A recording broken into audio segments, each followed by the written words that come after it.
নমস্কার। ইতিবৃত্তের নতুন একটি পর্বে আপনাদের সকলকে জানাই স্বাগত। আজ পয়লা বৈশাখ, যা বাংলা নববর্ষ নামেও পরিচিত।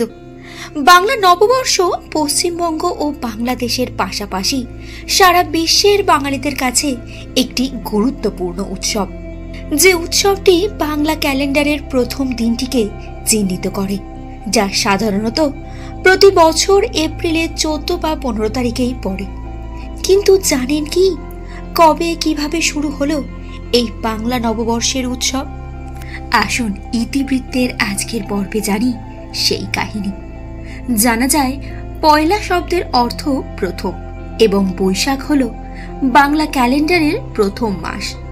মনে করা হয় পয়লা বৈশাখের ইতিহাস 16শ শতাব্দীতে মুঘল যুগ থেকে শুরু হয়, যখন সম্রাট ছিলেন আকবর।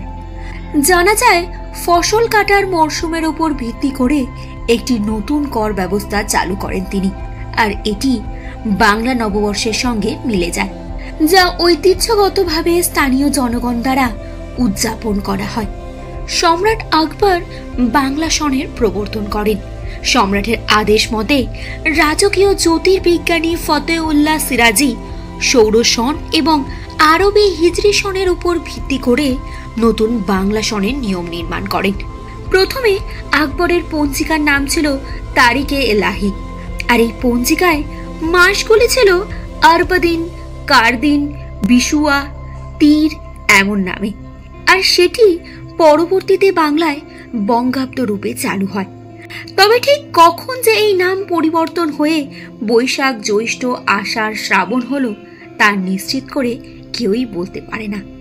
মনে করা হয় বাংলার 12 মাসের নামকরণ করা হয়েছে বিভিন্ন নক্ষত্র থেকে, যেমন বিশাখা নক্ষত্র থেকে বৈশাখ, জ্যৈষ্ঠা নক্ষত্র থেকে জ্যৈষ্ঠ, আষাঢ়া নক্ষত্র থেকে আষাঢ়, শ্রবণা থেকে শ্রাবণ, ভাদ্রপদ থেকে ভাদ্র, অশ্বিনী থেকে আশ্বিন, কৃতিকা থেকে কার্তিক, মৃগশিরা থেকে অগ্রহায়ণ, পুষ্যা থেকে পৌষ, মঘা থেকে মাঘ, ফাল্গুনী থেকে ফাল্গুন ও চিত্রা থেকে হয় চৈত্র।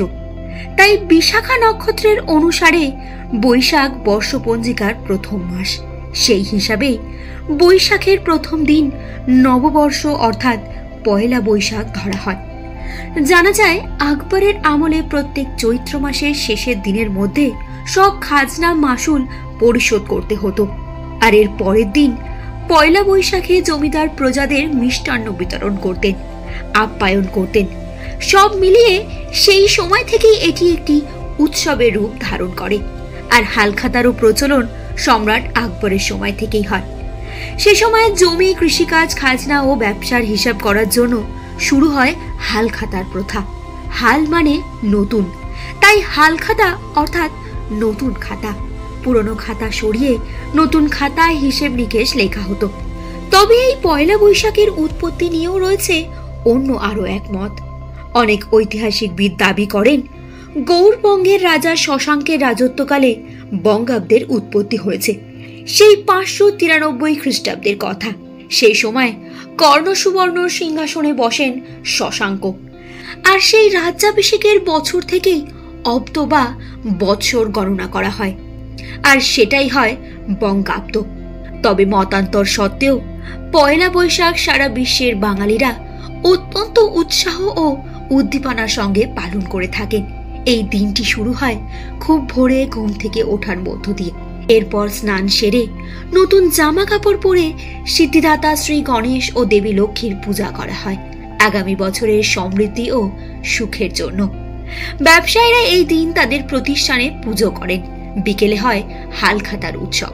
আর এই পয়লা বৈশাখ উৎসবের অন্যতম আকর্ষণ হলো ঐতিহ্যবাহী বাঙালি খাবার, যার মধ্যে রয়েছে নানা রকমের নানা স্বাদের বিভিন্ন মিষ্টি। এই ছিল আমাদের আজকের কাহিনী। কাহিনীটি ভালো লাগলে লাইক এবং শেয়ার করে দেবেন। আর এই জাতীয় নিত্য নতুন কাহিনী জানতে অবশ্যই আমাদের চ্যানেল ইতিবৃত্তকে সাবস্ক্রাইব করে সঙ্গে থাকবেন। নমস্কার।